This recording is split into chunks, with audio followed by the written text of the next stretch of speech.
भारत में 1 मई से कोरोना टीकाकरण 18 प्लस आयु के लोगों को भी लगने लगेगा। इससे पहले 45 प्लस आयु वालों को ही वैक्सीन लग रही थी। पर्याप्त वैक्सीन डोज उपलब्ध न होने के कारण 1 मई से 18 प्लस आयु को भी इसमें शामिल किया जाए चिंता का विषय है। भारत में 16 जनवरी को टीकाकरण शुरू हुआ था और इसके लिए इसी साल की शुरुआत में कोविशील्ड और कोवैक्सिन को मंजूर किया गया था। कोविशील्ड को ऑक्सफोर्ड यूनिवर्सिटी और एस्ट्राजेनेका ने मिलकर बनाया है। भारत में पुणे का serum institute of India (SII) इसका प्रोडक्शन कर रहा है। वहीं कोवैक्सिन को भारत बायोटेक ने Indian council for medical research (ICMR) और national institute of virology (NIV) के साथ मिलकर बनाया है।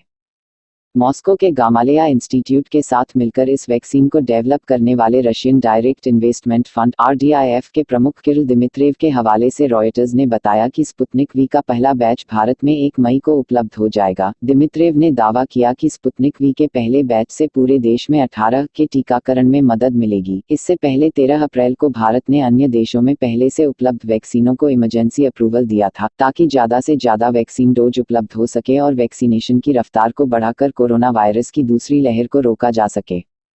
रूस ने अपनी एंटी कोविड-19 वैक्सीन का नाम स्पुतनिक वी रखा, क्योंकि इसके जरिए वह अपनी सबसे बड़ी उपलब्धि को याद रखना चाहता है।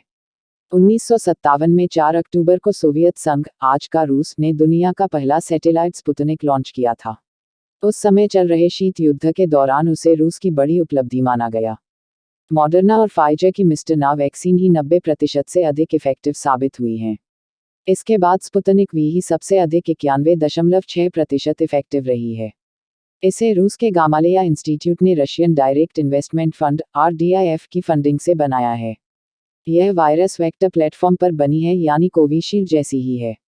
कोविशील्ड में चिंपांजी में मिलने वाले एडेनोवायरस का इस्तेमाल किया है।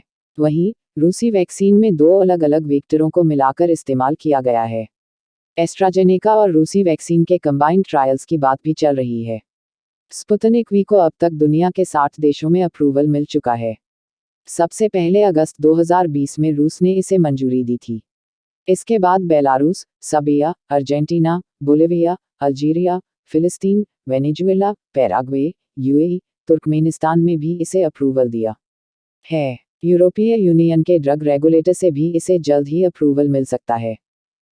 भारत में इस समय 2 ही वैक्सीन उपलब्ध हैं। उनमें कोवैक्सिन का एफिकेसी रेट 81% है, जबकि कोविशील्ड का कुछ शर्तों के साथ 80% तक। ऐसे में 91.6% इफेक्टिवनेस के साथ रूसी वैक्सीन सबसे ज़्यादा इफेक्टिव वैक्सीन हो जाएगी। इस समय दोनों उपलब्ध वैक्सीन का प्रोडक्शन 4 करोड़ डोज प्रतिमाह का है, जिससे सिर्फ 25 लाख डोज रोज दिए जा सकते हैं। वहीं इस समय 35 लाख डोज रोज दिए जा रहे हैं।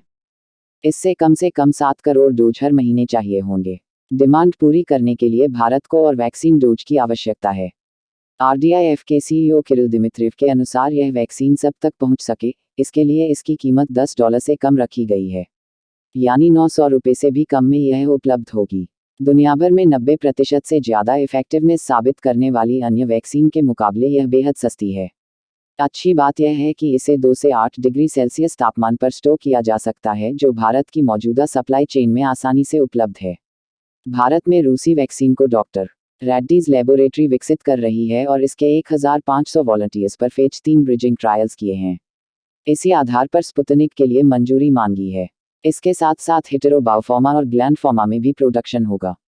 भारत में 35.2 करोड़ डोज सालाना प्रोडक्शन हो सकेगा।